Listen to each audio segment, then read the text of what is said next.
So, this is not a video I wanted to do ever, but I had a very bad health scare yesterday, and I want to talk about it. So, yesterday, I woke up and I had a decent amount of chest pain. I'm like, okay, this is interesting. Like, it kind of felt like acid reflux, but that's not quite what it was. And, well, I mean, it kind of was, but wasn't. But as the day went on, chest pain, headache, lightheadedness, nausea,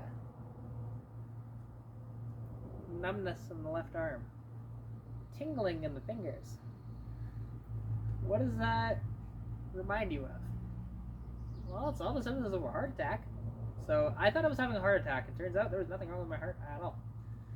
Which, it would have been a natural progression of things, because if you guys don't know, or at least there's a few of you that would know, but also some of you that wouldn't, because also there's going to be some new people that have not seen my content before that will watch this video.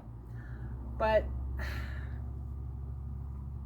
the thing is, I have dealt with heart issues for ever since 2021 when I had COVID for the very first time. So yeah, ever since then I've dealt with, lightheadedness a bunch and heart palpitations and all this different jazz. So it hasn't been fun.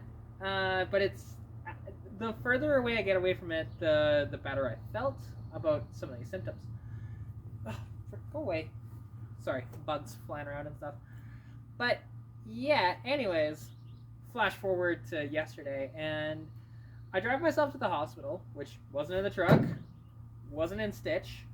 I drove myself in the T-Bird. The only reason why, it's because she's the only functional vehicle. I'll get into that a little later in the video. And they get me in pretty quickly. I'm in the waiting area for like not even 5 minutes, and then they get me into a bed, and they start checking over me, and they start doing EEGs. They did a couple EEGs, they did an X-ray, they did an ultrasound.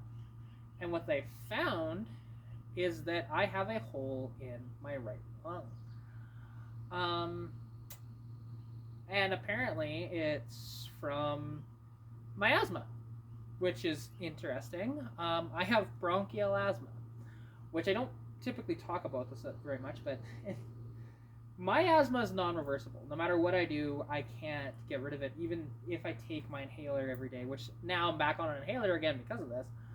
But the thing is, it's because there is literal, how do I put this so that it gets past so it's more tactfully put? Well, when I was in the womb and about to come out, apparently I had a bowel movement, and that's what stuck on my lungs. So when I was young, I was in the hospital every couple of months, and what's really hilarious is I'm actually allergic to the medication that they give you for that, which is prednisone. So that's fun. So whenever I had asthma attacks every couple of months, I would projectile vomit it out, and yeah, it's not fun. So now it's kind of fun to answer that story whenever I'm in emergency, to tell people, hey, in case I have any asthma related issues, don't give me that. So anyways, so yeah, I'm being checked out and everything, and she actually showed me the little hole in my heart, or in my lung, on the ultrasound.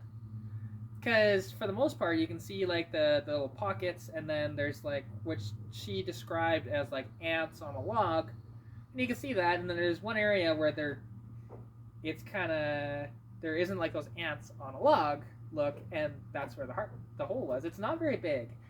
Now the concern though of it is if it doesn't get smaller.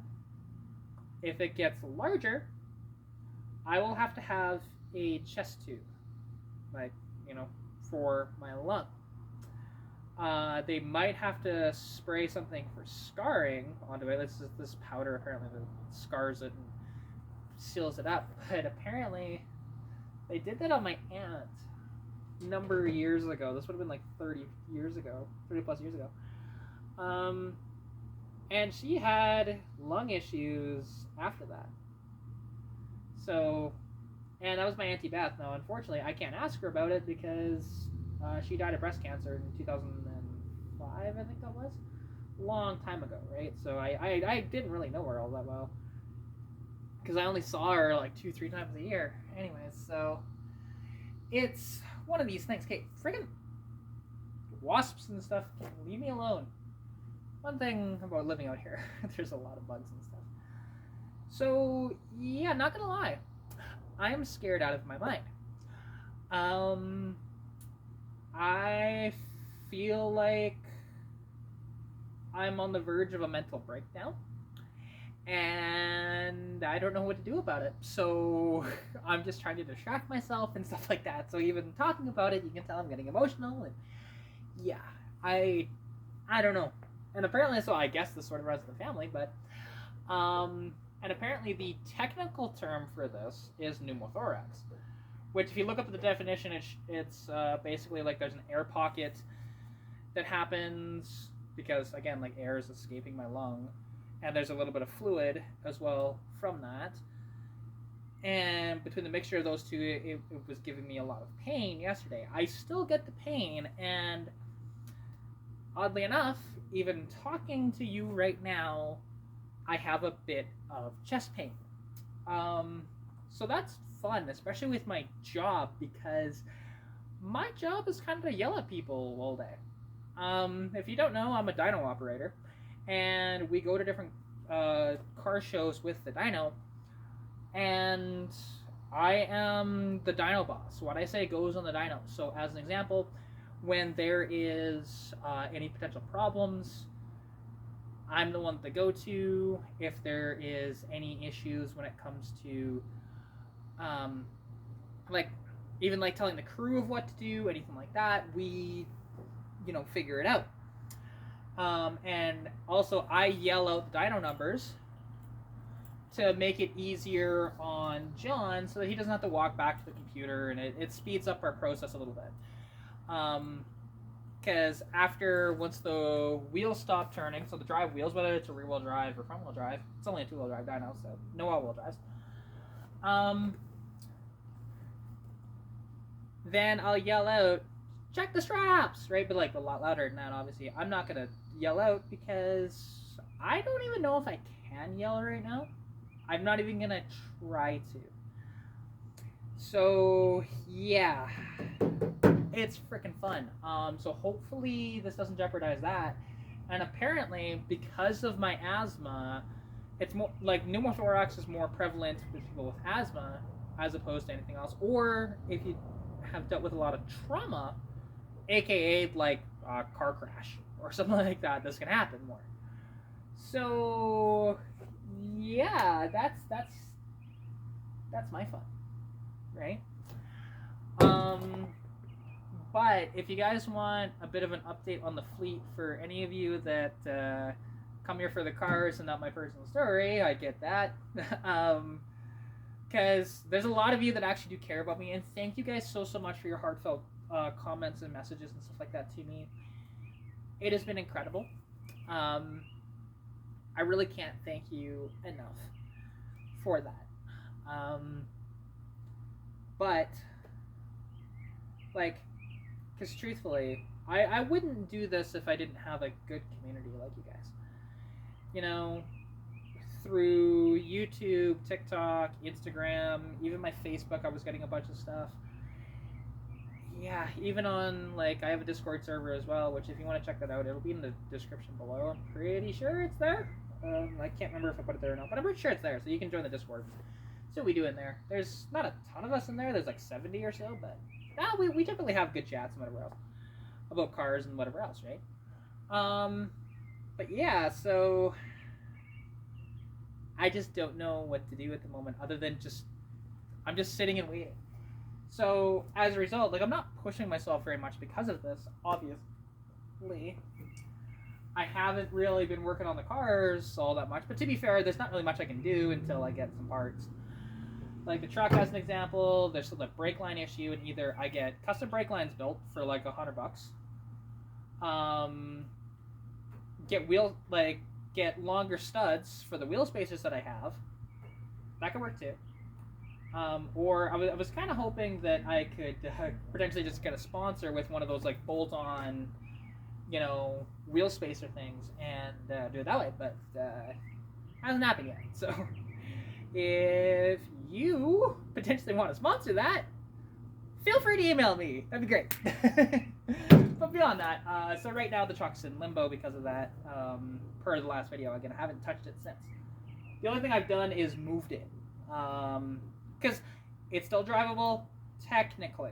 However, I only drove it to just over there so I can move the car into the driveway, and then I move the truck there, and then move the car back over there, and the truck right here. So, what's going on with Stitch? Well, if you've seen some of my videos, so like, again, this is the truck, I don't have a name for it yet, but with Stitch over here, and hey, a spider just caught a fly. Nice.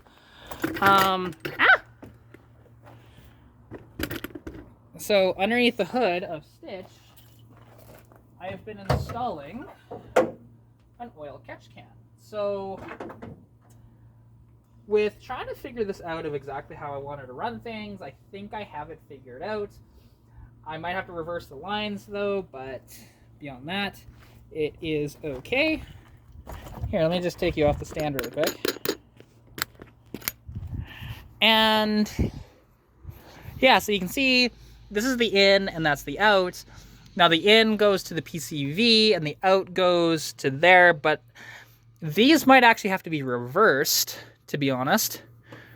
It's also not mounted super tight, so I gotta fix that. But I do have the filter though, but people were telling me I shouldn't actually run the filter if I'm gonna have a breather on it. Just have a breather with the PCV and the catch can, no secondary breather, because otherwise it can actually have negative effects. So I'll listen to that, it's fine. Unless that they were mistaken themselves, but regardless, I'm listening to that. So that's kind of where I'm at, but also I can't actually run Stitch right now because of a problem that... This is self-inflicted. Ow. So what I did was... Here we go. So you can see right here, I cross-threaded the nut onto the carb stud. So right now, like obviously, it's not bolted down right there. It's actually not really bolted down hardly at all. So, and then as well, I'm gonna need to get probably a couple of washers underneath that side, because it's not like a bent piece, so I'll probably do that. And then yeah, because I actually put on a shorter spacer onto it, because that's the only carb spacer I had, and because I was deleting the PCV to it, it just worked out better that way. But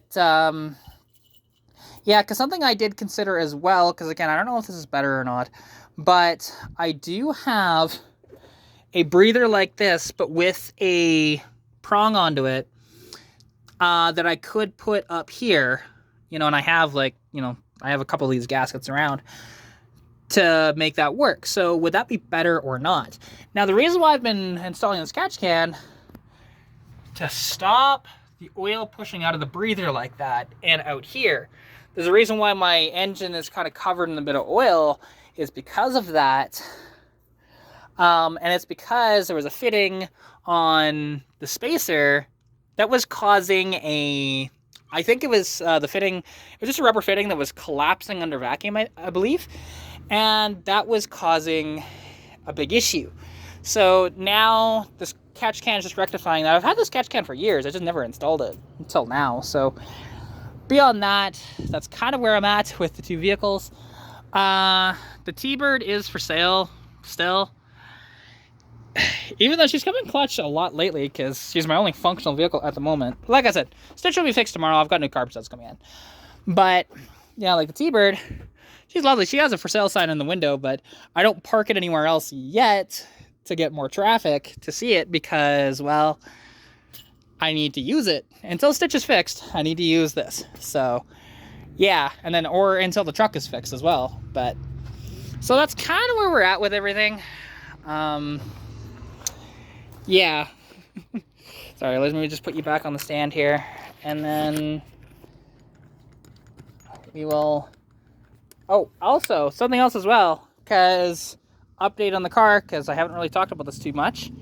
Is that so... Keystone Black Stars are up front. These wheels that a lot of people actually run on their Fox bodies are out back with the Yokohama AVS tires. And those things are very sticky. So that'd be fun. Like you can see the tread pattern there, right? It's pretty good. Shout out to Rusty Classics Garage that actually gave me those tires. And he gave me the tires for the truck as well. So to be honest, good guy, and he's helped me out a lot. I've even got some wheel spacers that, you know, to run on the truck, but the problem is I need longer wheel studs to be able to run the spacers, so there's that. So, again, it all comes down to money, and like at about $8 a pop for those studs, times that by 32, and yeah, that's kind of where we're at. But